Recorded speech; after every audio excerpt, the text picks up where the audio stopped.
Hi everyone, so today we are going to read Little Red Riding Hood, and as usual there are sounds in each corner and you need to look out for them on each page.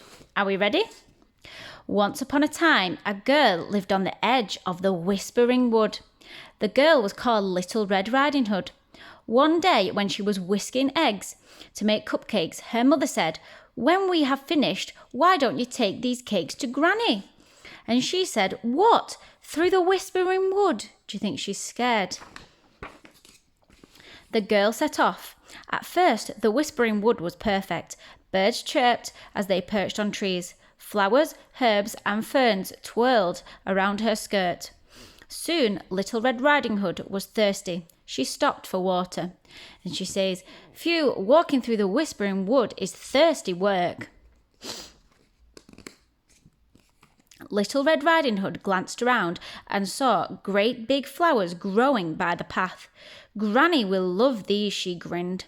The flowers had gleaming red petals and long green stems. As Little Red Riding Hood picked the flowers from the grass, she saw a wolf in a smart hat and gloves. And he says, "Glorious day." And she says, "Great, isn't it?" Who do we think that is? Oh dear. "Did I make you jump?" asked the wolf. "No, I'm going to my granny's cottage," said Little Red Riding Hood. "My gentle old granny is sick. I'm taking her some gingerbread, some jam, a wool jacket and a jumper that's orange. Mummy says gingerbread works like magic. It will give her lots of energy." And he says, "Just the job for Granny. Look at all those things she's taking to her granny." "You should hurry," said the wolf. "Granny will be hungry." Little Red Riding Hood didn't want her mother to worry, so she set off again into the wood. Far ahead, smoke was rising from Granny's chimney. Little Red Riding Hood felt happy, but something about the wolf had made her tummy feel funny. And she says, "He does have very pointy teeth. He does, doesn't he? Look at those teeth." And he's thinking, that girl would be yummy to eat, perhaps with honey. Oh no, what's going to happen? The wolf took a shortcut that only he knew. He used his new route and arrived in just a few minutes. The cottage was cute. It had quite a few tulips planted in the beautiful garden. The wolf's huge nose twitched and he says, "Phew, I can smell human." Oh, look, who's in that cottage? The wolf raced in. Granny was amazed and didn't know what to say, but she couldn't escape. The wolf made her stay in the wardrobe, but he let her take a tray of cake.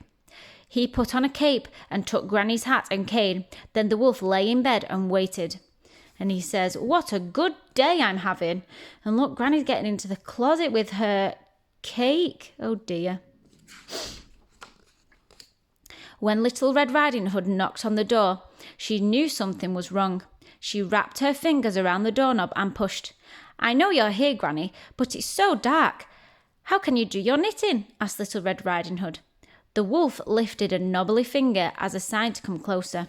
He's saying, "I'll wriggle over so you can kneel next to me." Oh dear, has she noticed? Little Red Riding Hood crept towards the bed. "Granny, what big eyes you have," she said. "All the better to see you with, my dear," said the wolf. Then Little Red Riding Hood took one very small step closer.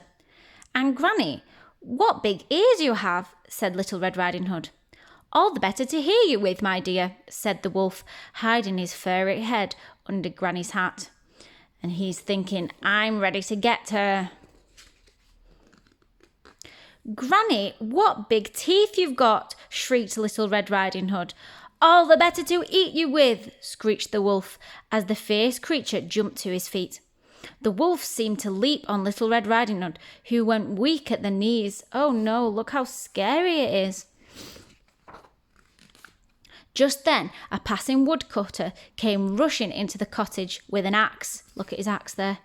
He swung his axe 6 times and frightened the wolf so much that he made a quick exit. And he says, "Has there been a mix-up? That wolf looked like your granny." Oh, look, Granny's coming out the wardrobe and she says, "Let's fix some dinner now all this excitement is over." So Little Red Riding Hood, the woodcutter, and Granny brewed tea and threw down a blanket. They picnicked on stew under the deep blue sky. I'm so glad our new friend came to the rescue, said Little Red Riding Hood. True to say, the wolf was never rude enough to try and gobble up Granny or Little Red Riding Hood again. And Granny says, I think I'll have a snooze. And the woodcutter says, me too. Because it's nighttime. Look, there's the moon and the stars. And that is the end. Did you enjoy that story? Why don't you watch it again and look out for the sounds that are in the corner. They're also in bold on each page. Have fun, guys. Bye.